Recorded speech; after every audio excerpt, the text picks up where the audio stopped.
This is Petare, a slum, home to about 750,000 of Venezuela's poorest people.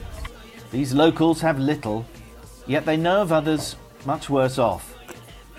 Of children who face starvation if no one helps. So they do, volunteering to cook donated food. It seems incredible in an oil-rich nation such as Venezuela that you would have therapeutic feeding centres, and this is one of dozens just in this one barrio alone. This small bowl of rice and beans is the only meal these children are going to get each day. 3 million Venezuelans have fled this country. Food is rationed and in short supply. Here, for one to eat, it's become difficult. Sometimes I even can't get food for one. These slums used to support President Nicolas Maduro, who's blocking aid from being brought in by his rival, Juan Guaido. Guaido is recognised as president by the US and many other nations. Now the barrios are hotbeds of dissent. Marvelis is a soup kitchen volunteer. We meet in secret. Her cousin campaigned against Maduro and paid a heavy price for it. And after he'd returned from an opposition rally, the special forces were looking for him. They'd seen his video, Marvelis says. He came out with his hands up and they take him up the stairs. You hear a first shot. You hear a first shot and you can hear him pleading with them not to kill him. They go further up and you hear a second shot. One of the neighbours then saw how they put a cloth in his mouth and they killed him. They suffocated him. Amid widespread criminal murder and political killings, the government has said nothing about Johnny's death. He's become just another reason for Venezuelans to leave. Venezuela's self-declared president Juan Guaido says he is confident badly needed food and medical supplies will get into his country. But military forces allied with President Nicolas Maduro continue to block a key bridge and prevent the aid from being delivered. Look at this. Now, the aid is coming from Colombia, one of many nations that are backing Guaido in his fight to oust Mr. Maduro from power. CNN's Isa Suarez is in the border town of Cucuta in Colombia. And you've been trying to understand more about the whole aid aspect of this power struggle. It's a very important part of this story because it's a central part of Guaido's strategy. What have you found? Very, very much so, yeah.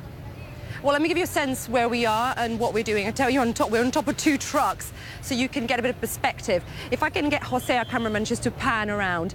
This is basically all the media, all waiting for what we've been told with the trucks that left Caracas. They left yesterday. It's about 11 plus hours, and they're making their left Bogota, pardon me, to come all the way here, and we're waiting for them. So that's the aid that we were told will arrive. We've been told it's roughly 2 trucks or so that are coming, making their way from Bogota all the way here. They were supposed to be in here by now, but of course some of these roads are extremely dangerous.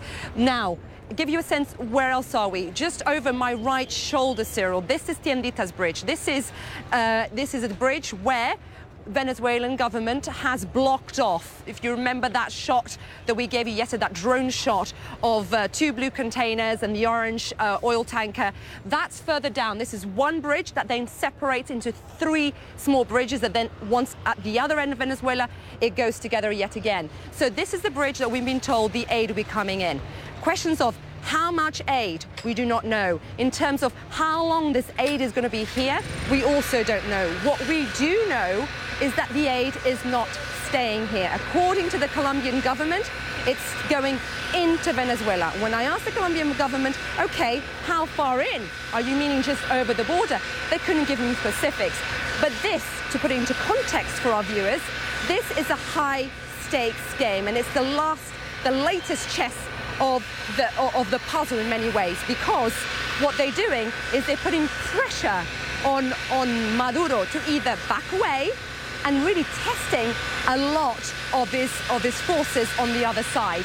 Will they let him through? And if they do, then he looks weakened. And if it doesn't, does Guaidó look weakened because he does not have control of the situation? So a high-stakes game from both men, and this is the latest piece, the latest move of the chess, Cyril. Wow. I mean, the stakes are huge, and there's sovereignty involved as well, because Colombia just can't drive into Venezuela and do what it wants in another country. Has there been any sign at all, that perhaps the military would heed Guaido's demand to allow the aid in? I can tell you from what I've heard from Venezuelans crossing, the younger lieutenants that are near the bridge, the other bridge we've been talking to lots of rounds, the pedestrian bridge, what they are doing is at the end of their shift, they're taking off their uniforms and they're crossing the bridge to buy goods, because remember, they too don't have enough money to feed their families, they too don't have enough money from the Maduro government because of those sanctions that are put in place. So they're making that crossing. So perhaps the young lieutenants will be prepared to turn a blind eye. But will the more senior levels of the military? That is a big question. And that is why we have heard from the US National Security Advisor John Bolton, we have heard from Juan Guaidó, we have some certain levels of government appealing, tweeting on social media for really the armed forces to stand on the side of history, to stand on the side of its people, to let that aid in. And some of the tweets we have seen from Guaidó in particular, he's directing the message at the soldiers. Think of your mother, think of your family. Will you deny them food when it arrives? This is going to be a test of the wills, and it will be a test as well for Colombia, of course, who, as you can imagine, won't want to see throngs of people come in here. But one lady told me today that if the aid doesn't go across the border, she's going to get together with a group of friends, and if she needs to move those tankers, they will. So this gives you a sense how desperate people are, how soon they want to see movement and change at this border. Cyril? Yeah, Issa, thank you very much for your reporting. Keep a very close eye, as I know you will, on what happens there, because especially with all the cameras trained on that border crossing, you know that it's going to be high stakes, both for Guaidó to see whether he can deliver on his promise, get the aid to Venezuelans inside the country, and of course for Maduro, who has decided to block that aid for now. Issa Suarez reporting from Cúcuta, Colombia at the Venezuelan border. Thank you.